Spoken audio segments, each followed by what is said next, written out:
What is going on, everybody? Welcome to Two Tone Blue Studios. I am the Titan Historian, and today I am joined by D-Town Dub. OG Oiler. We just got done watching the Titans' second preseason game against the Seattle Seahawks, and we've got some thoughts that we're going to share with you guys today, okay? So, MVP of the game, Braden Narvinson, that guy, Titans' future kicker, okay? Yeah. Easily. We got to give him a 10-year contract now. I know we gave Nick Folk a big contract in the offseason. Just bite it, eat it, whatever we need to do. We've got our future kicker right here, and we better not let him go. That's all I got to say. Player of the game for me, hands down, we've got our future kicker, I feel like. You know what I mean? Yeah. Yeah, without a doubt. I mean, big day for kickers in general today. Oh, yeah. Everyone's hitting, 60-plus yarders like it's nothing. It's crazy. Absolutely insane. Any input, OG? How many yards did he kick? So before the game, he hit a 65-yarder. It didn't count, but he did hit it before the game. And he hit that 59-yarder during the game.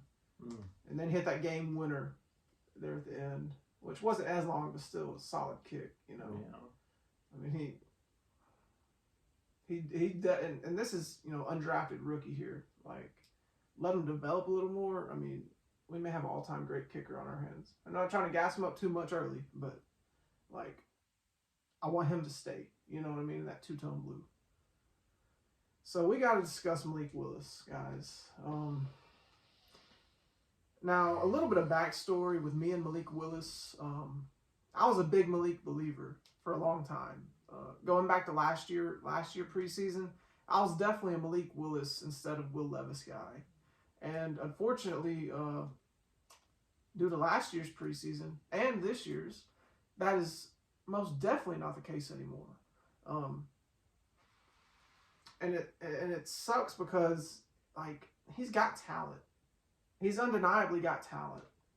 His pocket presence, his decision making, and just overall seemingly, for better words, lack of football instincts is holding him back. Very apparent.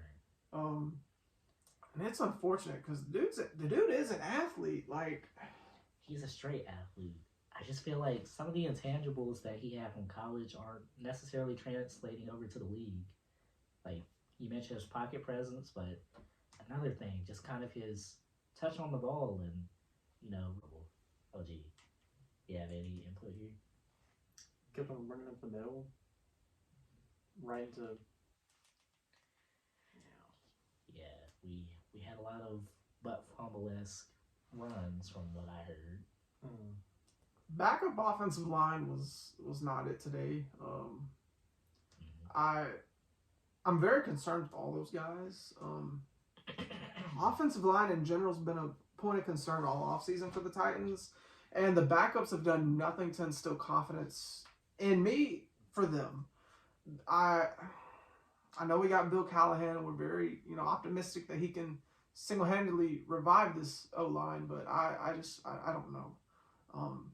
Definitely would not be upset by grabbing a couple of them off waivers from other teams once cuts are made, because we need better guys in here. But I got to talk about Julius Chestnut. Julius Chestnut, like we mentioned in the last video, preseason recap, Julius Chestnut better be running back 3 on this team. Easily. He's simply a better running back than Hassan Haskins to me right now, most definitely. And Jabari Small, he's just, unfortunately for him, the run blocking was so bad when Jabari Small was in there. I really feel like he didn't get much of a shot to show what he could do. Yeah. If he would have been out there with the starting O-line, I think we would have got a better grasp for what he's capable of. And he was evaluated for a concussion, which took him out of the game early, which was unfortunate. Hope everything's okay with him there. But Julius Chestnut, I really hope he's running back 3 behind Spears and Pollard. I really want to see that backfield this season for the Titans. Chance Campbell, another good game from him. A little more quiet today than the first preseason game, but he still made some key plays. Still made some good stops on defense. He's definitely making this team for sure. It's just a matter of where does he fall on the depth chart at this point. And Bryce Oliver, one of the receivers who's down the depth chart, he's probably not going to make the 53, but I really hope we can sneak him onto that practice squad because he deserves a spot there. Jalen Harrell at edge, he had 2 sacks today. He impressed me. I've been sleeping on him all offseason, admittedly. He did make a lot of key plays today, though. I very much liked what I saw from him because the defense didn't do a ton today. Besides Chance Campbell and Harrell, the defense in and of itself wasn't anything spectacular. I did like what I saw from those guys, though. Gabe Judy Lawley, also, I like what I see from him at corner, especially if he can, learn from Snead and Cheeto and Roger McCreary, learn from some of these veterans who have been around a while. I really think he could turn into a solid depth player, possibly starter down the line for us. But Mason Rudolph, he didn't do anything special today. He didn't look as bad as Malik, though, so we'll, hats off for that. You got any thoughts on Mason Rudolph, you guys? I think he was super solid today. Like you said, nothing too special, but I think overall he took care of the ball. He was able to keep the ball driving down the field, and that's really what you look for in a solid number 2, like someone that can really just take the reins and build off of what the number 1 has kind of established. Well said. Any other thoughts about the game from either of you?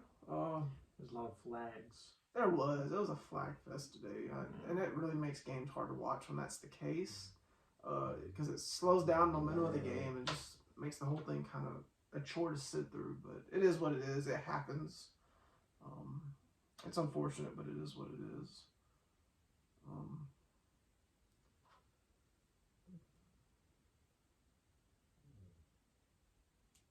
But I will say that it's probably better to get the flags out of the way now. Like in preseason, this is really what practice is kind of put into play.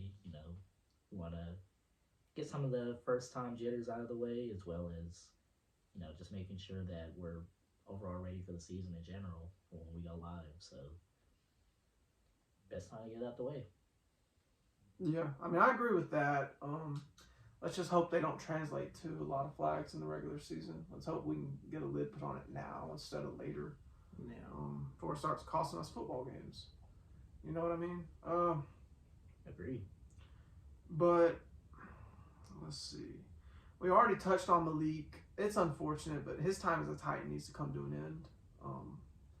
And it is unfortunate. I know Vrabel kind of appeared to have him in the doghouse quite a bit. And everyone kind of had a little bit of hope that maybe Callahan could get something out of him. Doesn't appear to really be the case. He does look a bit less erratic in the pocket, I will say that. I do think Callahan's helped him in some sense of, his game. But it's not going to work here in Nashville. I really do hope he could go somewhere, go to a team where he can be in a situation where he can just sit and learn, where he's not going to be pressured to play right away, where he can sit behind someone with a similar play style as him and hopefully be able to mold his game to fit an offense the right way. I just really never felt like he quite had that here. He was thrown to the fire early on back in 22 once Tannehill got injured, and it's kind of just been like just a continuous just downward decline for him, which is unfortunate because, like I said earlier, he does have insane potential. But yeah, any last closing thoughts, guys, about the Titans preseason game or what we hope to see maybe next week? Well, a lot of work left to be desired, but overall it ended on a good note. And won. Like at the end of the day, we play to win the game. Even if it is preseason, Braden Arvison getting that moment, after having such a good game, that's definitely, good for him. And if the Titans mess around and don't keep him, he will be kicking for somebody else. So that's good for him at least. But yeah, otherwise, you know, it was an enjoyable preseason game. Hopefully, you know, week 3 ends up well. Hopefully everyone can stay healthy. A lot of injuries have been popping up along preseason in the NFL. Hopefully guys can stay healthy. Hopefully we can go into the season as healthy as possible. Ready to feast on them Chicago Bears week 1. But yeah, I think that'll do it. I want to say thanks for watching. Please subscribe to Two Tone Blue Studios on YouTube. Please check us out on Instagram and on X. We're posting content on there as well. Like I said, if you just like the video and subscribe, it would do us a big, big favor. We're slowly but surely pumping out more content for the season. As the season keeps ramping up, we will ramp up as well. I just want to say thanks for watching. And until next time, tighten up.